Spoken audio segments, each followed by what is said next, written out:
Hi guys, welcome to my YouTube channel, and for today's video, we will going to talk about kung paano mag-install ng ating GMA AFFORDABOX.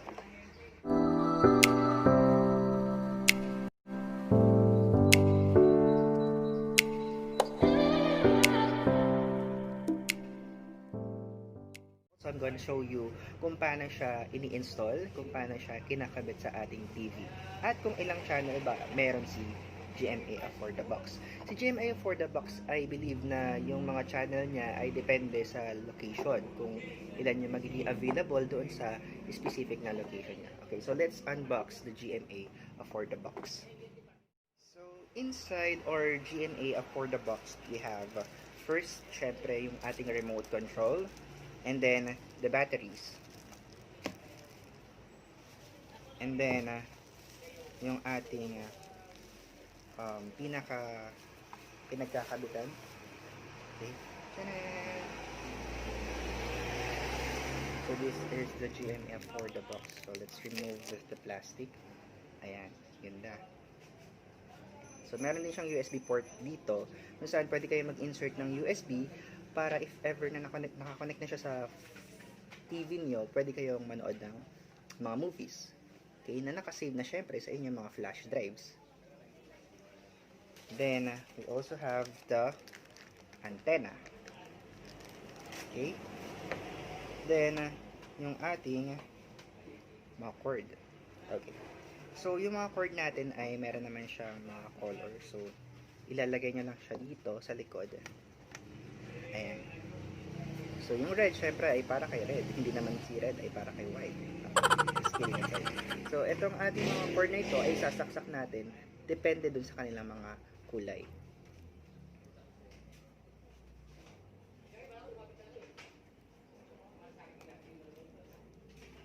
Tapos, yung kabilang side, ito yung kakamit natin sa ating TV.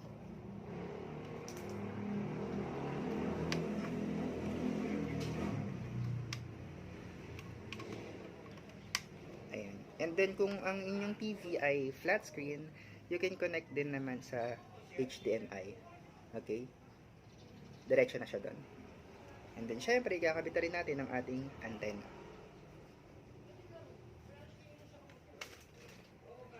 So, ito ang ating antenna.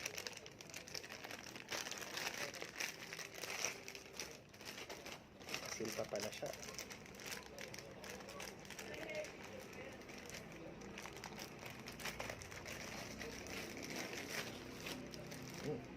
Ito ang itsura ng kanyang antenna.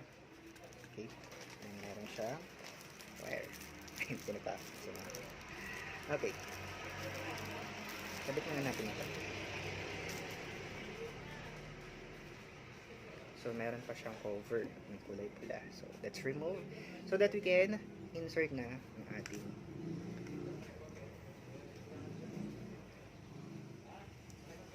ayan. So, ganito yung maging itsura niya. And then, magnet na din siya. Nakakabit niya siya kahit saan so that you can put it anywhere sa bahay niyo.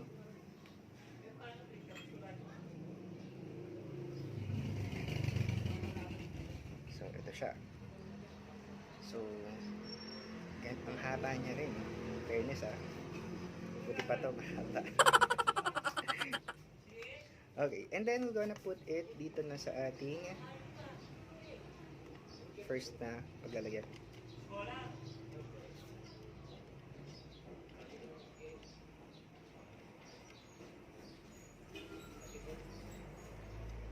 Okay, insert na lang yan. Ganyan. Ikot-ikot nyo lang. Total, sanay naman kayo magpa-ikot. Joke! Okay.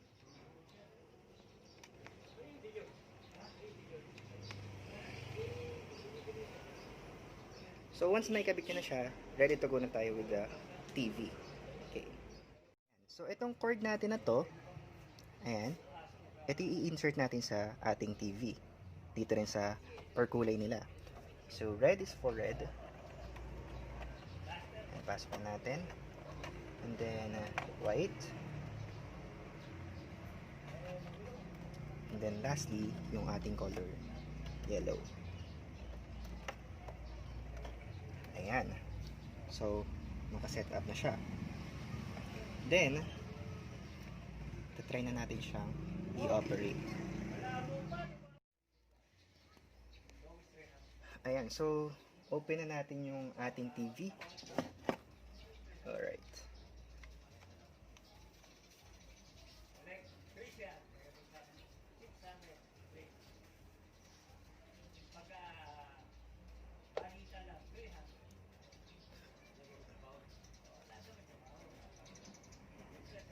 Okay, so sa ating TV, pupunta tayo sa ating settings. So pupunta tayo ngayon sa ating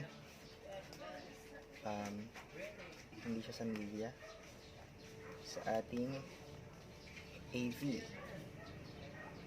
Ayan. Then dito, pipili kayo kung saang lugar kayo, city, municipality. So punta na tayo ngayon sa remote ni GMA AFFORDABOX. Tutok natin siya. So, lalagay muna natin ngayon is for Valenzuela. Let's check.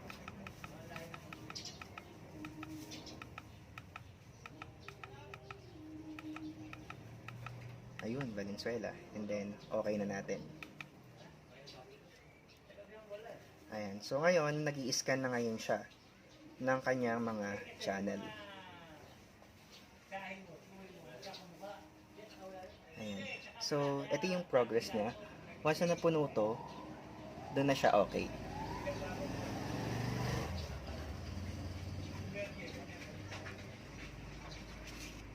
Hintayin nyo lang siyang mag-load hanggang sa dulo. Tapos, yun yung mga channel na available sa inyo. So again, dito sa GMA AFFORDABOX, hindi lahat ng channel ay masasagap niya. Depende pa rin siya sa inyong mga location.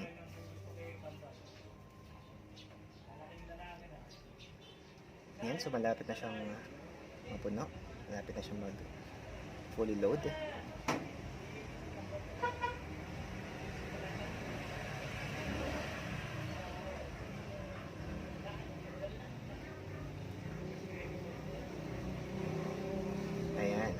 So, ilan na natin ang kanyang mga channel.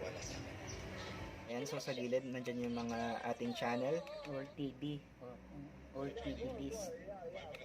Okay, and then meron tayong 3, Heart of Asia. Diba? So, press the OK. 4. 5.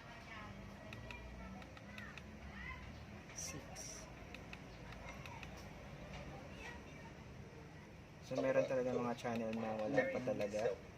Mga channel.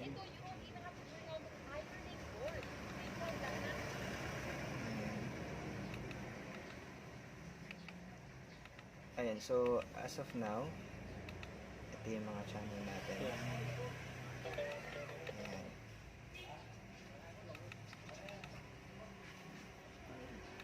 Department of Church, dahil meron na silang i-deploy of the Church of God. Ayan, so overall, ang channel niya na nandito ngayon ay up until 31 channel. So kung gusto niya namang baguhin yung ating location, pwede kayong pumunta dito sa option. Ayan, dyan niya mababago yung location. Okay, and then kung nakapagkabit na kayo ng USB or ng flash drive na may movie, gusto niyo manood ng movie, punta lang kayo dito sa bandang USB. And then, syempre, punta kayo dito sa may bandang configure video. Okay. Ayan. So, guys, we are fully set up now with our GMA AFFORDABOX installation. So, hopefully, meron kayong natutunan coming from me.